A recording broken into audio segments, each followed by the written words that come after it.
Report मिली कि अगर आप लोगों ने इन सूत्रों को नहीं जाना तो समझ लीजिए आप लोगों के 7 से 8 नंबर गए, लेकिन मैं ऐसा होने नहीं दूंगा।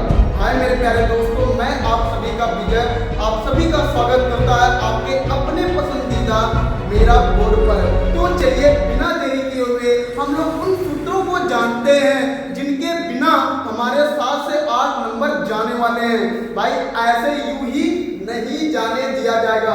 तो चलिए शुरू करते हैं उन सूत्रों की ओर कि भाई हमारे कौन कौन से ऐसे मोस्ट इंपॉर्टेंट सूत्र हैं, है ना।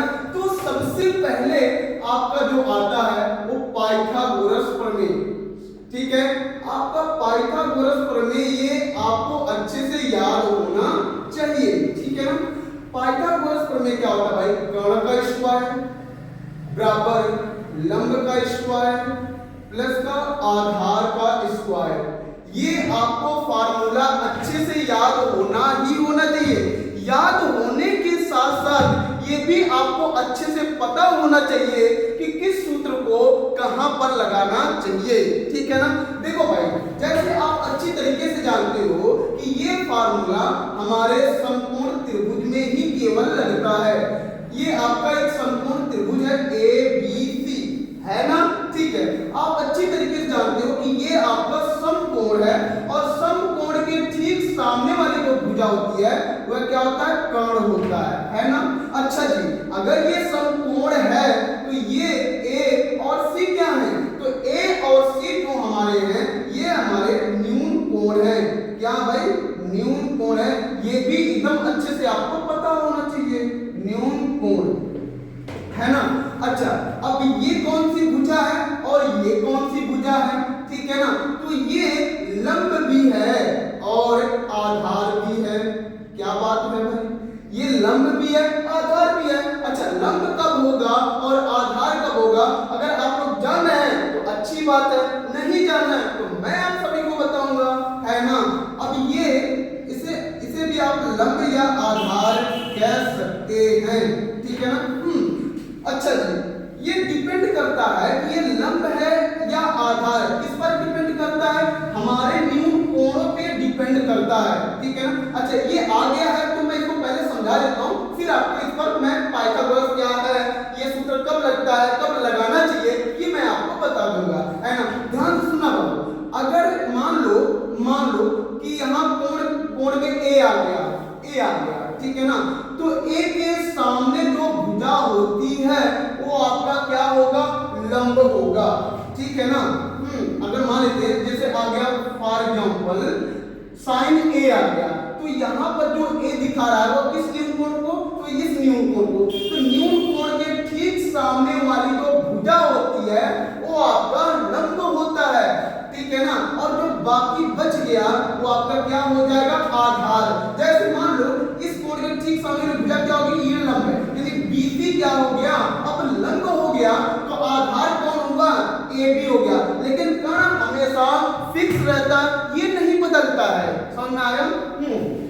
अगर वैसे ही अगर मैं एंगल C की बात करूं तो एंगल C के हिसाब से ये क्या होगा?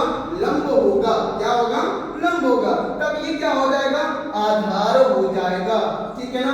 तो अब समझ में आ गया ना कब ये लंब होगा, कब ये आधार होगा। ऐसे ये भी है, कब ये लंब होगा, कब ये आधार होगा, ठीक है। आप ये भी जानते हो कि बड़े कोण के सामने वाली भुजा बड़ी और छोटे कोण के सामने वाली भुजा छोटा होता है। अब बात हम लोग ये करेंगे कि भाई पाइथागोरस कब लगता है, कब लगाया जाएगा। ध्यान से सुनो। अगर आपके समकोण त्रिभुज में किन्हीं दो भुजाओं का मान दिया है, 3 भुजा है, तीनों भुजाओं में से किसी भी 2 भुजा का मान दिया है लेकिन किसी तीसरे भुजा का मान नहीं दिया है, तब उस केस में उस भुजा का मान निकालने में आप लोग क्या करोगे? पाइथागोरस प्रमेय का उपयोग करोगे। समझ में आ गया कि नहीं आ गया? ये चीज तो हो गया। अब हमारे कुछ अनुपात हैं जो एकदम अच्छे से आपको आना ही आना चाहिए, नहीं तो भाई 7 से 8 नंबर गए, है ना। तो भाई इनको अच्छे से तैयार भी कर लेना, तैयार करने की कोई जरूरत नहीं है। अगर आपने ध्यान से यहाँ पर देख लिया ना तो आपको क्लियर हो गया, भाई कोई दिक्कत नहीं होगा। ध्यान से देखना, होता है भाई साइन थीटा। अगर मैं इसके हिसाब से चलूँ, ठीक है ना, थीटा के हिसाब से चलूँ तो साइन थीटा बराबर होता है लंब बटे कर्ण। क्या होता है? लंब बटे कर्ण। ये पहला फार्मूला हो गया। दूसरा cos थीटा बराबर होता है आधार बटे कर्ण होता है, आधार बटे कर्ण। फिर तीसरा आपका है tan थीटा, tan थीटा बराबर होता है लंब बटे आधार। जो जो मैं फार्मूला आप लोगों को बता रहा हूं अच्छे से तैयार कर लेना है ना। फिर चौथा आपका आता है cosec थीटा, cosec थीटा बराबर होता है कर्ण बटे लंब। आप अच्छी तरीके से मैं आपको एक और कॉन्सेप्ट बताऊंगा पंचमा, sec थीटा, sec थीटा बराबर होता है कर्ण बटे आधार, कर्ण बटे आधार होता है। फिर छठवां आपका आ गया cot थीटा, cot थीटा बराबर होता है आधार बटे लंब। एकदम अच्छे। अब ध्यान से देखना थोड़ा सा कि ये जो साइन और कोसेक होता है ये दोनों एक दूसरे के उल्टे भी होते हैं, है ना। cos sec ये दोनों एक दूसरे के उल्टे होते हैं। tan और cot भी एक दूसरे के क्या होते हैं? उल्टे होते हैं। तो चलो इसको भी बता देते हैं कि sin थीटा भाई cosec थीटा का क्या होता है? उल्टा होता है। ऐसे ही cos थीटा sec थीटा का क्या होता है? उल्टा होता है। ऐसे ही tan थीटा भी cot थीटा का उल्टा होता है। ठीक है ना। आप यहाँ पर भी इसको दिखा दो कि cosec थीटा sin थीटा का उल्टा होता है। फिर sec थीटा जो है वह आपके cos थीटा का उल्टा होता है। फिर आपका cot थीटा जो है वो किसके उल्टा होता है भाई? tan के उल्टा होता है। ठीक है ना। तो ये जो फार्मूले मैं बता रहा हूं ये सारे एकदम अच्छे से याद होना चाहिए, है ना। फिर मैं आगे आपको और चीज बताऊं तो ये सबसे ज्यादा मोस्ट इंपॉर्टेंट है वो ये है sin थीटा बटे cos थीटा। ये एकदम अच्छे से आना चाहिए। ठीक है। फिर cot थीटा बराबर होता है cos थीटा बटे sin थीटा। ये दोनों जो सूत्र आप देख पा रहे हो ये दोनों के दोनों क्या है? मोस्ट इंपॉर्टेंट, अच्छे से याद होना चाहिए ये तो 100%। ठीक है। फिर हमारा अगला जो फार्मूला था भाई sin theta into cosec theta, ये बराबर होता है 1, एक होता है। कैसे? ध्यान सुनो, sin थीटा cosec थीटा की जगह तुम क्या लिख सकते हो? ध्यान सुनो, cosec थीटा की जगह क्या लिख सकते हो? 1 बटे sin थीटा ना, तो इसकी जगह पर जब 1 बटे sin थीटा लिखोगे sin से sin खत्म होगा तो क्या आएगा? एक ही तो आएगा ना। सिंपल सा परिभाषा है। ठीक है ना। तो उसके बाद cos theta into sec theta ये भी होता है 1। उसके बाद होता है tan theta into cot theta equal 1। समझ आया क्या? तो ये मोस्ट इंपॉर्टेंट आपके फार्मूले हैं जो एकदम अच्छे से याद होने चाहिए, है ना। फिर अभी और कुछ फार्मूले हैं जो एकदम अच्छे से आप लोगों को याद होने चाहिए। घबराने की जरूरत नहीं है, बहुत ज्यादा फार्मूला नहीं है, थोड़ी सी है ना। थोड़ा सा यहाँ है, थोड़ा हम लोग नेक्स्ट पेज में करेंगे। बस इससे ज्यादा आपको याद करने की कोई जरूरत नहीं है। तो चलिए फटाफट आप लोग इसका एक स्क्रीनशॉट ले लीजिए, फिर मैं आगे आपका जो भी सवाल बच्चे हैं उनको हल कराते हैं, है ना। देखो अब हमारा सबसे ज्यादा मोस्ट इंपॉर्टेंट आ रहा है त्रिकोणमिति टेबल। ये भाई एकदम अच्छे से याद होना चाहिए। ये बस 8वें अध्याय के लिए नहीं है, ये हमारे 9वें अध्याय के लिए भी मोस्ट इंपॉर्टेंट है। तो मैंने बोला था ना कि भाई इसमें प्रश्नावली के जितने भी फार्मूले हैं वो 7 से 8 नंबर आपके बर्बाद कर देंगे अगर आप लोगों को तैयार नहीं रहेगा तो चलिए फटाफट हम लोग साथ साथ में ना त्रिकोणमिति के टेबल को लिखेंगे। एकदम ध्यान से देखो कैसे लिखना है, ध्यान से देखो।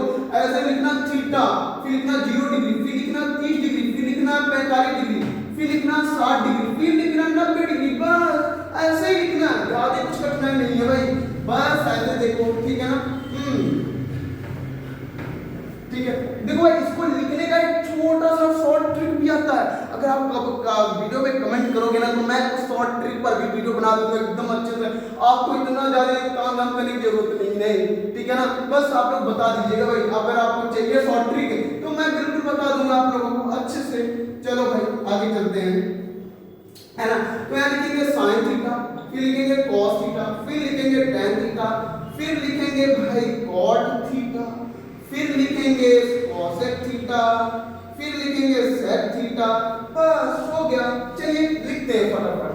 देखो देखो 0 1/2, यहाँ 1/2 में 2, यहाँ कड़ी में 3/2, यहाँ 1 होता है, फिर 1 भाई जस्ट जो ऐसे चले हो फिर ऐसे आ जाओ उल्ट 2 ऐसे, बस कड़ी में 3/2 हो गया, 1/कड़ी में 2, 1/2 0 हो गया। ठीक है भाई, 10 का क्या होगा भाई 0/1 क्या होगा 0 0 हो गया। चलो भाई 1/कड़ी में 3, यहाँ 1 कड़ी में 3, यहाँ अपरिभाषित हो गया, कड़ी में 3 हो गया, 1 हो गया, 1/कड़ी में 3 हो गया, 0 हो गया। फिर यहाँ पर ध्यान से देखना भाई, ध्यान से देखना, अपरिभाषित हो गया, 2 हो गया, कड़ी में 2 हो गया, 2/कड़ी में 3 हो गया, 1 हो गया। फिर यहाँ 1 लिखेंगे, 2/कड़ी में 3 लिखेंगे, फिर यहाँ लिखेंगे भाई कड़ी में 2 इनफाइनाइट। तो इस तरीके से हमने त्रिकोणमितीय टेबल को रीड किया, कंप्लीट कर दिया। बस ऐसे ही इतना याद होना चाहिए। अगर आप लोगों को याद नहीं होता ना तो आप मुझे कमेंट में बता दीजिएगा, मैं ऐसा शॉर्ट ट्रिक आपको बताऊंगा ना कि आपको याद करने की जरूरत ही नहीं पड़ेगी, बस आप चुटकियों में चुटकी बजाते ही आप पूरे टेबल को लिख करके बैठ जाओगे, है ना। ये आपका टेबल कंप्लीट हो गया। अब चलते थोड़ा आगे की ओर, है ना। देखो ध्यान से देखते रहना। अगला आपका आता है sin square theta plus cos square theta बराबर होता है 1। जानते हो ना, ये आपको अच्छे से आना चाहिए। भाई थोड़ा इधर उधर फेंको तो इसको cos उधर फेंक दो तो बनेगा 1 माइनस cos स्क्वायर थीटा। ठीक है, अब एक काम करो, cos को इधर रोक लो और sin को उधर फेंक दो, तो यहाँ पर a b वाला फार्मूला बना दो, तो cos स्क्वायर थीटा बराबर आपका होता है 1 माइनस sin स्क्वायर थीटा। ये हो गया। फिर उसके बाद आता है sec square theta minus tan square theta equal 1। हाँ बस अब एक काम करो, sec स्क्वायर थीटा माइनस उधर भेजो ना, 1 प्लस tan स्क्वायर थीटा। ये हो गया पहला फार्मूला। b एक काम करो, एक को इधर ले आओ, tan को उधर भेज दो, तो sec स्क्वायर थीटा माइनस का 1 बराबर का tan स्क्वायर थीटा। कंप्लीट हो गया भाई। चलो नेक्स्ट अगला आता, ये 1 नंबर था, ये 2 नंबर, ये 3 नंबर आता है भाई आपका cosec square theta minus cot square theta बराबर का 1 हो गया। अब क्या करना, इसको उधर फेंक देना, तो लिख देना cosec स्क्वायर थीटा माइनस उधर जाएगा प्लस का 1 प्लस cot स्क्वायर थीटा। अब एक काम करो, ये a तैयार हो गया, b तैयार कर लो, एक को इधर cot को उधर भेज दो, तो cosec स्क्वायर थीटा माइनस का आपका क्या होगा 1 बराबर का cot स्क्वायर थीटा। ठीक है ना भाई, ये एकदम अच्छे से याद होना चाहिए भाई। सबसे ज्यादा जो मोस्ट इंपोर्टेंट है, सबसे ज्यादा वो साइन cos tan, इन तीनों के टेबल याद करना 9वें अध्याय के लिए एकदम खेल खत्म कर देगा। एक इंपॉर्टेंट मैं आपको बताऊं, आपको ये लाल बटे कटका वाला यार मैं क्या ही बताऊं, इसको आप ऐसे करो ना, ऐसे ध्यान से देखो, मैं आपको बता रहा हूं टेबल, अच्छा इसी को बता देता हूं। हां देखो ध्यान से, कुछ करने की जरूरत नहीं। देखो ये साइन हो गया, ये cos हो गया, ये tan हो गया, ये cosec हो गया, और ये हो गया sec, ये हो गया cot। ध्यान से देखो, इसको भी समझ लो, जानते ही होगे, है ना। लंब बटे कर्ण, ये साइन का देखो, ऐसे देखो ऊपर से नीचे की ओर देखोगे तो साइन, आधार बटे कर्ण cos, लंब बटे आधार tan, बस जस्ट इसका उल्टा करो तो कर्ण बटे लंब cosec, कर्ण बटे आधार sec, आधार बटे लंब cot। बस सिंपल सा। अगर आपको नहीं आता तो उसके अकॉर्डिंग आप चल सकते हो, कोई दिक्कत नहीं है। फिर एक इंपॉर्टेंट आता है फार्मूला cos 2 थीटा बराबर 1 माइनस 2 sin स्क्वायर थीटा, फिर 2 cos स्क्वायर थीटा माइनस 1। ये दो फार्मूले मोस्ट इंपॉर्टेंट है, एकदम अच्छे से आप लोगों को तैयार होने चाहिए। तो ये हमारे वो महत्वपूर्ण सूत्र थे जिनके बिना हमारे 7 से 8 नंबर यूं कहें और भी जा सकते थे। लेकिन अगर आप लोगों ने इन फार्मूलों को तैयार कर लिया ना तो समझ लो आप लोगों का तो कल्याण हो गया। त्रिकोणमिति को टाटा बाय बाय कर दो। तो भाई वीडियो कैसा लगा कमेंट में जरूर बताइएगा। आज के लिए इतना ही, धन्यवाद। अगर आप लोगों को ऐसे ही और भी मोस्ट इम्पोर्टेंट फार्मूलों को जानना है कि कौन कौन से हैं, ठीक है ना। तो मैं आप लोगों के लिए फटाफट ऐसे वीडियो लेकर आऊंगा ताकि आप लोगों की तैयारी बहुत ही बेहतर हो सके। और घबराने की जरूरत नहीं है यार, मैं हूँ आपके साथ, आपका दोस्त। धन्यवाद। लाइक।